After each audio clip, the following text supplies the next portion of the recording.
لکھنؤ وہ جو ایک شہر تھا، نہ جانے کہاں کھو گیا۔ احمد خان صاحب کیا خوب کہتے ہیں کہ اب نہ پاندان نہ خازدان، سلفچی آفتابہ، گلاب پاش، عطردان، پٹاری، شمعدان، سب قصے پاری نہ ہوئے۔ ویسے ہی جیسے چوکی تخت، تپائی، چلمن، گھڑوچی، نعمت خانہ وغیرہ، یہ تمام سامان جو روزمرہ کی اشیاء ضروریہ تھیں، اب اسباب متروکہ ٹھہری۔ نہ ڈولی رہی، نہ پالکی، نہ فینس، نہ چوپہلا۔ ہم کو یاد ہے کہ بیری والے آنگن کی دیوار کے پاس میاں جان کی پالکی دھری رہتی تھی، جو کبھی شاہی دور میں ان کی دربار میں حاضری کے وقت استعمال ہوتی تھی۔ نہ اکا رہا، نہ بہلی، نہ فٹن رہی، نہ تانگا، نہ شکرم، فقط رہے نام اللہ کا۔ بے ثباتی عالم، وہ پوری تہذیب ان آنکھوں کے آگے مٹ گئی۔ نہ بیٹھکا رہا، نہ زنانہ، نہ بروٹھا رہا، نہ در و دالان، نہ آنگن، نہ سہنچی، نہ کوٹھا رہا، نہ اٹھریا، نہ دالان رہے، نہ غلام گردشیں، نہ برآمدے رہے، نہ برساتیاں۔ وائے تیری نیرنگیے اے فلک کے کچھ رفتار، دوروں کا زمانہ قیامت کی چال چل گیا۔ اور موہن سنگھ صاحب فرماتے ہیں کہ میر تقی میر جب دہلی چھوڑ کر لکھنؤ میں وارد ہوئے تو سما ہی دوسرا تھا۔ انہوں نے ایک سرائے میں قیام کیا۔ اس دن کہیں مشاعرہ تھا۔ اس وقت غزل لکھی اور مشاعرے کا رخ کیا۔ ان کے قدیمانہ وضع دیکھ کر لوگ ہنسنے لگے۔ میر بہت رنجیدہ ہوئے اور ایک گوشے کی طرف بڑھ گئے۔ جب شمع محفل ان کے سامنے آئی تو بعض اصحاب نے پوچھا، حضور کا وطن کہاں ہے؟ میر صاحب نے یہ قطع فی البدیہہ کہہ کے غزل ترہی میں شامل کیا۔ کیا بود و باش پوچھو ہو پورب کے ساکنوں، کیا بود و باش پوچھو ہو پورب کے ساکنوں، ہم کو غریب جان کے ہنس ہنس پکار کے۔ دلی جو ایک شہر تھا عالم بے انتخاب، رہتے تھے منتخب ہی جہاں روزگار کے، اس کو فلک نے لوٹ کر ویران کر دیا، ہم رہنے والے ہیں اسی اجڑے دیار کے۔ دراصل لکھنؤ مشرق کا سنہرا شہر ہے جو اپنی پرانی وضاقتہ کو ابھی تک برقرار رکھے ہوئے ہے، جو دنیا کو اپنی طرف متوجہ کرتا ہے، جس کو ہندوستان کے بہترین شہروں میں گنا جاتا ہے۔ لکھنؤ ایک ایسی ثقافت کو جنم دیتا ہے جو جذباتی، گرم جوشی، اعلیٰ درجے کی ثقافت، آداب اور شائستہ زندگی کے لیے محبت کو یکجا کرتا ہے۔ لکھنوی تہذیب کے نام سے مشہور یہ شاندار ثقافتی دولت صدیوں سے ایک جگہ رہنے والی دو برادریاں جو ایک زبان اردو میں بولتی ہیں، ان کی ثقافتوں کا سرمایہ ہے۔ لکھنؤ کی بہت سی ثقافتیں، خصوصیات اور رسم و رواج آج زندہ افسانہ بن چکی ہیں۔ ایک اس کی افسانوی تہذیب کا تاج نوابین اودھ کے نام جاتا ہے، جنہوں نے زندگی کے ہر شعبے میں گہری دلچسپی لی، کمال کے نادر درجے کو حاصل کرنے کی ترغیب دی۔ لکھنؤ نام آتے ہی لکھنوی اینٹوں کی تعمیراتی خوبصورتی، عطر کی خوشبو، موسیقی کی دھن، رقاصوں کے گھنگرو کی جھنک، پکھاوت کی گرج، دسہری آموں کی مٹھاس، ملائی اور گلاب ریوڑیاں، یقیناً مہمان نوازی میں لکھنؤ کا ثانی کوئی نہیں ہے۔ لکھنؤ لب و لہجہ، تفریح، لباس اور آداب میں اپنی فضیلت کے لیے مشہور ہے۔ اسے آداب کا شہر بھی کہا جاتا ہے۔ در حقیقت کوئی بھی حقیقی معنوں میں مہمان نوازی کا احساس کر سکتا ہے۔ ثقافتی اجزاء نے اس عجوبے شہر کو منفرد بنانے میں اہم کردار ادا کیا ہے۔ اردو زبان کا ذکر ضروری ہے۔ غزل، شاعری، تاثراتی رقص کے انداز، رنگا رنگ میلے، شادماں چوک اور مختلف دلچسپ کھیل جیسے پتنگ بازی، بٹیر بازی، کبوتر بازی وغیرہ۔ کتھک کی ایجاد کا صحرا کالکا بندہ دین کو جاتا ہے۔ کالکا بندہ دین کی ڈیوڑی سے ہی اس کی شروعات ہوئی۔ کالکا اور بندا دونوں بھائی اس کے موجد تھے۔ یہاں کتھک کے چاہنے والے دنیا بھر سے اکٹھا ہوتے ہیں۔ کتھک کو پورا کیا ان کے بیٹے ٹھاکر پرساد، درگا پرساد نے۔ کالکا کو خدا نے 3 بیٹوں سے نوازا، جن کے اس میں موسم، اچھن مہاراج، لچھو مہاراج، شمبھو مہاراج۔ لکھنؤ کے اس شاندار گھر کے سرپرستی کا شرف پنڈت برجو مہاراج کو جاتا ہے، جو اس کے آخری چشم و چراغ تھے، جو 2022 میں اپنے خالق حقیقی سے جا ملے۔ لکھنؤ کو منفرد بنانے والے تہواروں کے بارے میں اگر بات کریں تو بس محرم کا ذکر ہی کافی ہے۔ 1776 میں دارالحکومت کی فیض آباد سے لکھنؤ منتقلی کے ساتھ لکھنؤ ثقافتی نشستہ ثانیہ کا مرکز نقطہ بن گیا۔ شاہی سرپرستی میں کتھک، ٹھمری، خیال، دادرا، غزل، قوالی اور شعر و شاعری اپنے عروج کو پہنچ گئی۔ اسلامی تعلیم کے مرکز کے طور پر انیس دبیر، امام بخش، ناسخ، خواجہ حیدر علی آتش، مرزا محمد رضا خاں برق، میر علی اوسط رشک، مصفی وغیرہ کے نام خصوصی طور پر جانے جا سکتے ہیں۔ غزلوں کے علاوہ طویل داستان شاعری کی ایک شکل جس کے لیے لکھنؤ مشہور ہے وہ ہے مثنوی۔ پرسہ دینے والی شاعری بھی نئی بلندی پر پہنچ گئی۔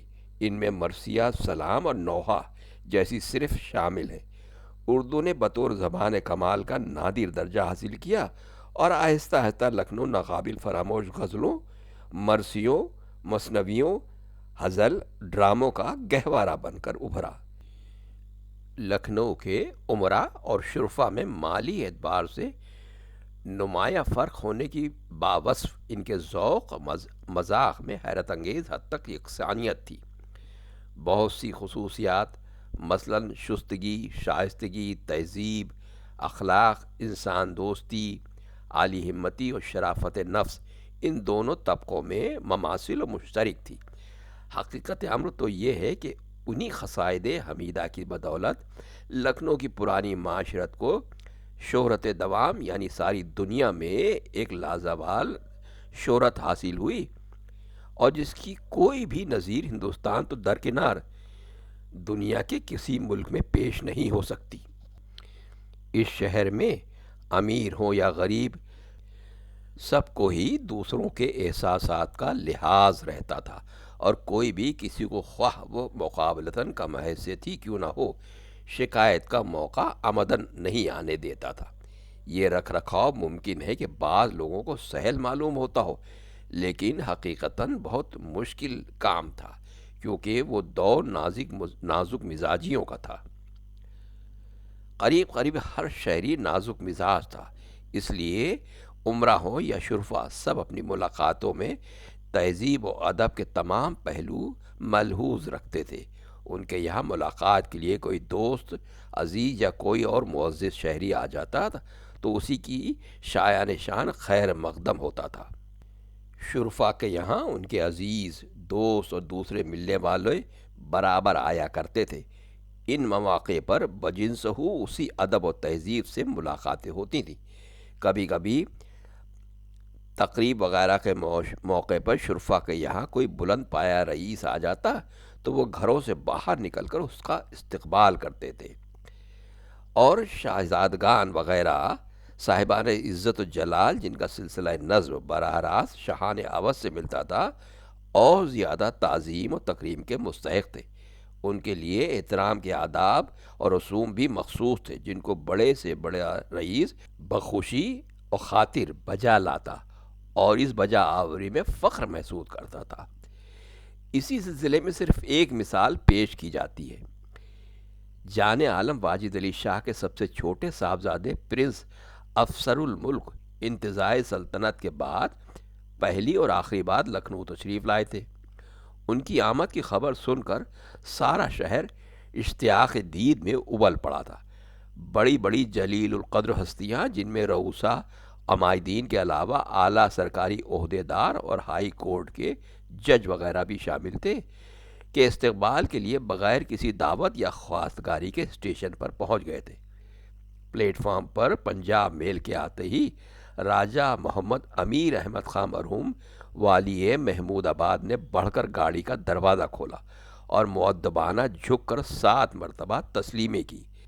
پھر پرنس بہادر کے ہمراہ رکاب محمود آباد ہاؤس قیصر باغ گئے۔ وہاں پہنچ کر بالا خانے پر ایک آراستہ و پیراستہ کمرے میں پرنس کو کچھ وقت کے لیے سکون حاصل کرنا تھا۔ یہاں ایک مزین صوفے پر پرنس تشریف فرما ہوئے۔ اس صوفے سے متصل دونوں جانب بہت سی کرسیاں سلیقے سے لگی ہوئی تھیں، لیکن ان پر کوئی رئیس یا بزرگ نہیں بیٹھا۔ زمین پر دری و قالین کا فرش تھا۔ اسی فرش پر لکھنؤ کے بڑے بڑے رئیس، ممتاز معززین، افسران اعلیٰ، ہائی کورٹ کے جج اور خود راجہ صاحب محمود آباد بھی بیٹھے اور اسی کو اپنی سعادت سمجھتے تھے۔ یہ تھا وہ استقبال اور وہ اکرام جو سابق بادشاہ کے فرزند کو پیش کیا گیا تھا۔ یہ واقعہ بہرحال سب سے زیادہ جلیل القدر شخصیت سے متعلق تھا، لیکن ادب و تہذیب لکھنؤ والوں کے ضمیر میں شامل تھی۔ وہ حسب مراتب دوسروں کا احترام کرتے اور ملاقات ہوتے ہی مراسم سلام بجا لاتے تھے۔ اودھ کے حکمراں عقیدتاً مسلمان اور نسلاً ایرانی تھے، لیکن جس تہذیب و معاشرت کی انہوں نے تعمیر کی وہ نہ عربی تھی اور نہ ایرانی۔ اس کو ہم خالص لکھنوی کلچر سے ہی تعبیر کر سکتے ہیں۔ دوسرے مسلمان ملکوں نیز ہندوستان کے دوسرے صوبوں میں مسلمان السلام علیکم یا سلام علیکم کہہ کر دوسروں کو سلام کرتے تھے، لیکن لکھنؤ میں خود اپنی زبان میں سلام کرنے کا چلن رائج ہوا اور اسی سلام کے لیے متعدد الفاظ وضع کیے گئے، یعنی آداب، تسلیم، تسلیمات، بندگی، مجرا، یہ الفاظ عرض ہے یا بجا لاتا ہوں کے ساتھ استعمال کیے جاتے تھے۔ اول الذکر تینوں الفاظ اب تک رائج ہیں، باقی طور طریقے متروک ہو گئے، جس کی وجہ یہ ہے کہ معاشرہ ہی ختم ہو گیا۔ جہاں ہر موقع اور محل پر علیحدہ طرز کے سلام کا رواج تھا، مثلاً یہ کہ کورنش ادبی صحبتوں و مشاعروں میں اور داد پانے پر شعرا اور ادیب بجا لاتے تھے۔ مجرا عرض کرنے کی ہی اصطلاح رئیسوں کے درباروں میں استعمال کی جاتی تھی۔ بندگی بھی ملازمین اپنے آقاؤں کی خدمت میں عرض کیا کرتے تھے۔ صورتحال یہ تھی کہ سلام کرنے بھی مراتب کا لحاظ رکھا جاتا تھا اور ان مدارج کا تعین دولت و ثروت کی فراوانی، علم و فضل میں کمال اور بسا اوقات پاک بازی کے ساتھ قرب سنی کی بنیادوں پر ہوا کرتا تھا۔ یہی طور طریقے جو اب سلام کے بھی تھے، شرعاً نیز اخلاقاً جواب سلام واجب ہے۔ لکھنؤ والے بھی جواب سلام میں تعامل نہیں کرتے تھے، یہاں تک کہ بڑے بڑے رئیس اپنے چھوٹے سے چھوٹے درجے کے ملازم کو بھی اس کے مؤدبانہ آداب و تسلیمات کا جواب دست بسر ہو کر اور زبان سے سلام سلام کہہ کر دیا کرتے تھے۔ اپنے سے عمر میں چھوٹوں کو ان کے سلام کا جواب دعاؤں کے الفاظ میں دیا جاتا تھا، مثلاً زندہ رہو، سلامت رہو، خوش رہو، عمر دراز ہو، صاحب اقبال ہو۔ ہر ملاقات میں سلام کے بعد مزاج پرسی بھی تہذیب میں داخل تھی۔ اس مزاج پرسی کے لیے کوئی بھی ایک لفظ یا ایک اصطلاح معین نہیں تھی، بلکہ متعدد فقرے رائج تھے، مثلاً مزاج شریف، مزاج مبارک، مزاج اقدس، مزاج عالی، مزاج مقدس، مزاج معلیٰ، مزاج کرامی وغیرہ وغیرہ۔ ان سب کے استعمال کے لیے علیحدہ علیحدہ مراتب تھے۔ شرفا بے تکلف دوستوں سے مزاج شریف یا مزاج مبارک کہتے تھے، رئیسوں سے ان کے دربار میں مزاج مقدس یا مزاج گرامی یا مزاج عالی کہہ کر مزاج پرسی ہوتی تھی۔ علماء کرام کے حضور میں مزاج عالی یا مزاج معلیٰ استعمال ہوتا تھا۔ عمراء اور اوصاء بھی اپنے مقربین، مصاحبین اور ملازمین کے لیے مزاج پرسی کرتے تھے۔ ان کا انداز یہ تھا، کہیے سب خیریت ہے، مزاج اچھا ہے، وغیرہ وغیرہ۔ معاشرت میں اس تمام رکھ رکھاؤ کی بدولت ایک طرف تو ہمارا پرانی تہذیب نکھر رہی تھی تو دوسری طرف مضبوط ہو رہی تھی اور اس کے خزینے میں بیش بہا الفاظ و فقرات سے اضافہ ہوتا رہتا تھا۔ اور یہ کہنا بھی غلط نہ ہوگا کہ ایک ہی موقع اور محل سرا پر استعمال ہونے والے الفاظ کی صرف مراتب کی بنیاد پر امتیازی تقسیم میں بہتات کا شرف اردو زبان کے علاوہ اور کسی زبان کو حاصل نہیں۔ مزاج کا جواب بھی فرض عین ہوتا تھا، یعنی مزاج پرسی کا جواب بھی فرض عین ہوتا تھا، لیکن اس موقع پر جواب دینے والے کو عجز و انکساری سے کام لینا پڑتا تھا، لہٰذا جواب میں صرف یہ کہا جاتا تھا کہ شکر ہے، اچھا ہوں، الحمدللہ، آپ کی عنایت ہے، سب خیریت ہے، وغیرہ وغیرہ۔ پہلا فقرہ عمرہ اور اوسا خاموشی سے گردن جھکا کر اپنے ملازمین وغیرہ کے مزاج پرسی کے جواب میں فرما دیتے تھے۔ دوسرا فقرہ بے تکلف دوستوں میں رائج تھا۔ تیسرا عام طور پر مشتمل تھا۔ باقی دونوں اور کچھ اور فقرے شرفا موقع و محل سے جواب میں کہا کرتے تھے۔ بات چیت کرنے کے انداز اور آداب نشست و برخاست کا تذکرہ بھی اسی مقام پر ضروری ہے۔ عمرا و شرفا اپنے طرز تکلم میں شستگی اور شائستگی کے ساتھ مخاطب کے مدارج اور اس سے اپنے روابط کا خیال رکھتے اور ادب و تہذیب کے تمام فروعات ملحوظ رکھتے تھے۔ بڑے سے بڑا رئیس اپنے ادنا سے ادنا ملازم سے تو کر کے بات نہیں کرتا تھا۔ مخصوص ملازمین میں کسی سے اگر کبھی تم کہہ کر بات کر لی تو اس کو کسی مخصوص قدردانی یا مہربانی کا پیش خیمہ سمجھا جاتا تھا۔ عمرا و شرفا اپنے روزمرہ میں ہر آدمی سے، خواہ وہ کم درجہ ہی کیوں نہ ہو، آپ کر کے بات کرتے تھے۔ اپنی جوان اولاد اور دوسرے عزیزوں سے جو رشتے چھوٹے ہوتے تھے آپ ہی کہہ کر مخاطب کرتے تھے۔ خاص خاص محفلوں میں اور درباروں وغیرہ میں ہونے والی صحبتوں میں ہمیشہ احتراماً مکالمہ ہوتا اور بغیر کسی مخصوص تعظیمی لفظ یا فقرہ کو زبان سے ادا کیے تخاطب نہیں ہوتا۔ ایسے الفاظ یا فقرے جناب، جناب عالی، جناب والا، قبلہ، قبلہ و کعبہ، حضرت، سرکار، حضور، حضور والا، حضرت والا، حضور عالی وغیرہ استعمال کیے جاتے ہیں۔ عام طور سے ان کا استعمال جدا جدا تھا۔ مثلاً قبلہ اور کعبہ صاحبان علم اور علماء کرام کے لیے مخصوص تھا۔ قبلہ عموماً والد بزرگوار یا کسی دوسرے رشتے کے بزرگ کو کہتے تھے۔ حضور، سرکار، حضور والا، حضور علی کہہ کر اپنے آقائے ولی نعمت کو مخاطب کرتے تھے۔ ان مواقع پر محل استعمال کے اعتبار سے اور بہت سے دوسرے فقرات بھی رائج تھے، مثلاً عالی مرتبت، ولی نعمت، فیض گنجور وغیرہ وغیرہ۔ جناب، جناب عالی اور جناب والا علی قدر مراتب دوست اور عزیزوں کے لیے استعمال کیا جاتا تھا۔ لکھنؤ والوں کو پاس ادب کا اتنا خیال رہتا تھا کہ اجنبی آدمیوں سے بھی آپ اور جناب کے بغیر بات نہیں کرتے تھے۔ خیر یہ تو تھی ماضی کی باتیں۔ ماضی کا لکھنؤ یا گزشتہ لکھنؤ بہترین تھا اور یہی سب کچھ باتیں رائج تھیں۔ اب اگر ان باتوں کو اس انداز کو آپ ڈھونڈنے کی کوشش کرتے ہیں تو آپ کو لکھنؤ میں تو شاید ہی کہیں پر مل پائے۔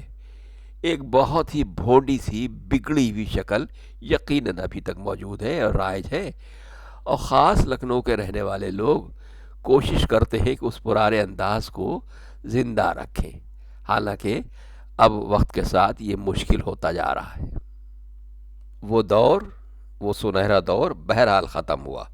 موجودہ زمانے میں جبکہ سود و سودا کی ہر طرف گرم بازاری ہے، نہ ویسے لوگوں کی سماج کو ضرورت ہے، نہ وہ پرانی قدریں نئی معاشرت میں کارآمد ہو سکتی ہیں۔